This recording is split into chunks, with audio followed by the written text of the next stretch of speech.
मोक्षमार्गस्य नेतारं भीतारं कर्मभूभृतां ज्ञातारं विश्वतत्त्वानां वन्दे तद्गुणलब्धये वन्दे तद्गुणलब्धये। अनंतों मुख से गुरुवर के गुणों को गा नहीं सकते, अनंतों मुख से गुरुवर के गुणों को गा नहीं सकते। जहाँ गुरुदेव पहुँचे हैं वहाँ हम जा नहीं सकते, जहाँ गुरुदेव पहुँचे हैं हम जा नहीं सकते।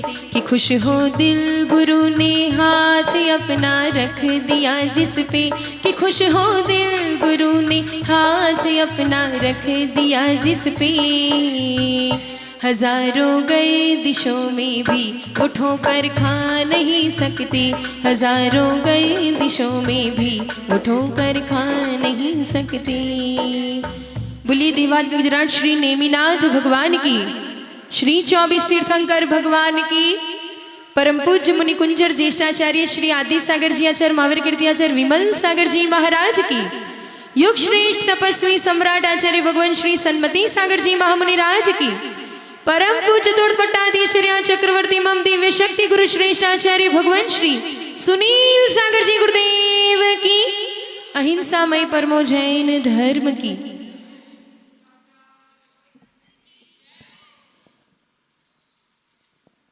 बात एक नगर की है और वहाँ एक हाट लगा हुआ था। हाट में व्यापारी सब अपना व्यापार कर रहे थे और वहीं राजा अपना वेश परिवर्तन करते हुए नगर परिभ्रमण को निकला। वहाँ उस हाट में उसने देखा कि एक व्यापारी बड़ा सा दुखी है, हताश सा बैठा हुआ है।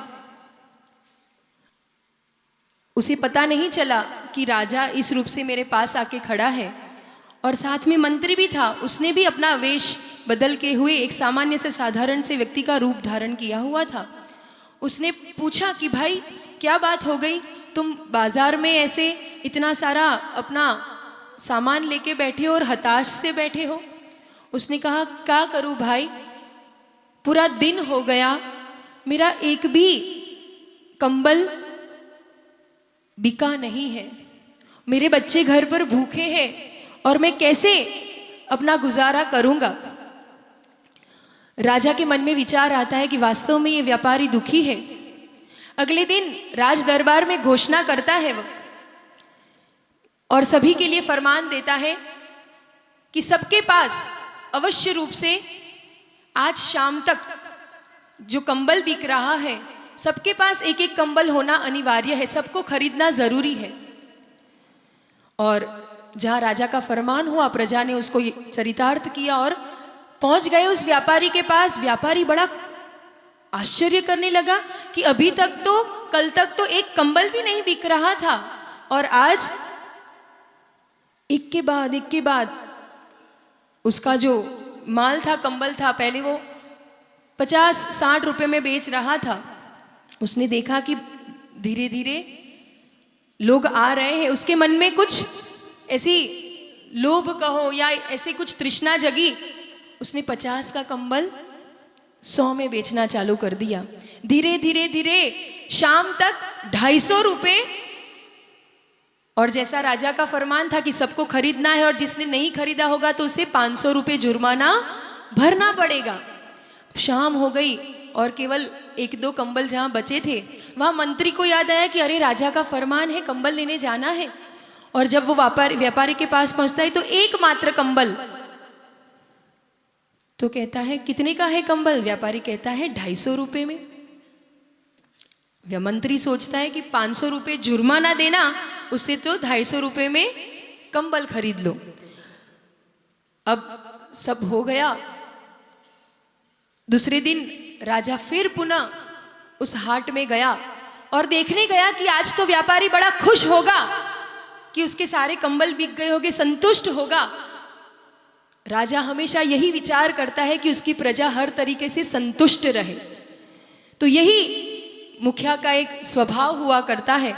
तो वही जाके देखता है कि वो व्यापारी बड़ा खुश होगा, और जाके देखता है तो पुनः वो उदास बैठा था, हताश सा बैठा था। फिर राजा ने पूछा, क्यों भाई, आज क्या हो गया, कंबल आज भी नहीं बिके क्या? वह राजा से कहता है, राजा कंबल तो सारे बिक गए। राजा से कहता है कि भैया कंबल तो सारे बिक गए। तो बोले, फिर तू क्यों उदास है? तो वो कहता है, मैंने पहले कंबल 50 रुपए में बांटे और बिक्री हुई मेरी। अगर मैंने सारे के सारे कंबल 250 रुपए में बिके होते तो, मतलब राजा ने हाथ अपने माथे पर ठोक दिया कि वास्तव में ये मनुष्य की प्रकृति होती है, उसे जो मिलता है उसमें उसे संतुष्टि नहीं होती है, उसे और चाहने की यही स्वभाव हुआ करता है। जिसको दुखी रहना होता है वह हर परिस्थिति में दुखी रहता है, वह हर परिस्थिति में कहीं ना कहीं अपेक्षा रखता है, और जो अपेक्षा रखता है वास्तव में वह आकुलित रहता है। यही आचार्य भगवान अपने जीवन से संदेश देते हैं। उनके जीवन को देखो, पूर्व काल में कभी कोई अपेक्षा नहीं, किसी से कोई उपेक्षा नहीं, मात्र और मात्र अपनी समीक्षा करते रहना कि मैं क्या दे पा रहा हूं, मैं क्या कर रहा हूं, मुझे मेरा कर्तव्य। आज भी जब सुबह योगसार ग्रंथराज का स्वाध्याय चल रहा था, तब भी आचार्य भगवान ने बहुत समयोचित शिक्षा देते हुए एक बात कही थी कि जब जो हमारे सामने कर्तव्य आ रहा है उसे कर लिया, बाकी अपने आप में अपनी साधना में संतुष्ट रहो। जब हम कोई कर्तव्य कर रहे हैं तब उत्साहित रहो, बाकी अपने साधना में उदासीन रहो। कितना मार्मिक हमारे लिए, हमारे जीवन के लिए यह शिक्षा दी कि जब कोई कर्तव्य कर रहे हो, कोई क्रिया कर रहे हो, आपका अगर उसमें रोल है तो उसमें आप उत्साहित रहो, तब उदासीन मत बन जाओ। लेकिन जब आप अपने पास हो, जब कुछ नहीं करना है, जब अपना कोई कर्तव्य नहीं है, कोई अपने पर जिम्मेदारी नहीं है, तब अपने आप में, अपनी साधना में, अपनी जो क्रियाएं हैं उसमें उदासीन वृत्ति रहो। तो ये आचार्य भगवान के जीवन से ये स्वभाव हुआ करता है मुखिया का कि सबको संतुष्ट करे, लेकिन कोई स्वयं से ही दुखी रहे। तो ऋषभ विहार से, यहाँ दिल्ली से लोग आए हैं 2024 का, वो ऐतिहासिक चातुर्मास इस देश की राजधानी में हुआ। 2023 में ऋषभ विहार के उस पावन प्रांगण में, जहां आचार्य भगवान का मंगलमय एक ऐसा ऐतिहासिक चातुर्मास, जब आचार्य भगवान जयपुर से विहार कर रहे थे, कुछ पता नहीं था कि कहाँ चातुर्मास होना है, कहाँ होना है। अरे दिल्ली में भी पहुंच गए, तब तक भी कोई निश्चित नहीं था, लगे दूसरे लोग थे, लेकिन लाभ किसी और ने ले लिया। तो ये होता है हमारा कर्तव्य, हमारा पुरुषार्थ। और जिस वर्ष आचार्य भगवान का चातुर्मास हुआ, उसके बाद से लगातार वो मानो सबके लिए दरवाजे खुल गए कि विशाल संघ का भी ऐसे दिल्ली जैसी राजधानी में भी चातुर्मास हो सकते हैं। और उसी का प्रताप है कि हर वर्ष वहाँ विशाल संघों के चातुर्मास होने लगे। तो ये हुआ करता है अपना आचरण, अपनी प्रभावना, कि हम स्वयं अपनी आचरण में, अपनी चर्या में इतने दृढ़ रहे और इतने अनुशासित रहे कि लोग हमारा अनुसरण करते हुए, किसी को करवाना नहीं पड़ता अनुसरण, स्वयं आपको देखते हुए, आपसे प्रभावित होकर लोग अपने आप करेंगे, मांगना नहीं पड़ता। गुरु के चरणों में, मुखिया के चरणों में कभी मांगना नहीं पड़ता। यही शिक्षा आचार्य भगवान ने अपने जीवन से दी है।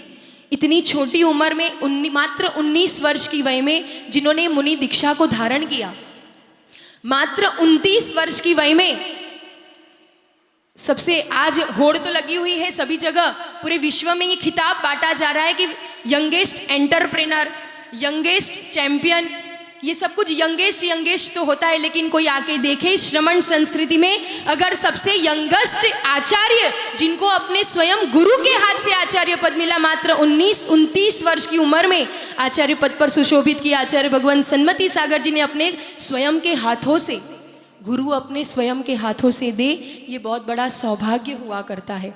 और ऐसा ही, और फिर आज इस अंकलिकर परंपरा के पट्ट विभूषण पर बैठकर पट्ट परंपरा पर बैठकर पूरे श्रमण संस्कृति का संचालन कर रहे हैं। यही उनके जीवन से बड़ी शिक्षा मिलती है कि कभी कुछ मांगो मत, स्वयमेव अपने कर्तव्य करते रहो। गुरु या कहो या मुखिया कहो या प्रभु अनंत गुणों के धारी जिनेंद्र भगवान कहो, अनंत लुटाने को बैठे हैं, हम अल्प में सीमित हो जाते हैं। तो यहाँ भी जो इंदौर में चातुर्मास हो रहे हैं, महिमा समझो। ऐसे विशाल संकीर्ण, ऐसे अतिशय योगी आपके चरणों में, उनके चरणों में अपन को बैठने का सौभाग्य मिल रहा है। ये तो अनंत लुटाने को तैयार है। हम अपनी अल्प बुद्धि से कितना समेट ले, ये हमारा सौभाग्य होगा। चलते हैं गुरु चरणों में, निवेदन करते हैं आचार्य भगवान से कि हे भगवान, आपके जीवन से हम जो छोटी छोटी बूंद प्रतिदिन प्राप्त कर रहे हैं, उसमें हमारी आत्म सागर को, आत्मवारिधि को समृद्ध कर सके, इसी दिव्य मंगल भावना के साथ जय बोलिए परम पूज्य आचार्य भगवान श्री सुनील सागर जी गुरुदेव की।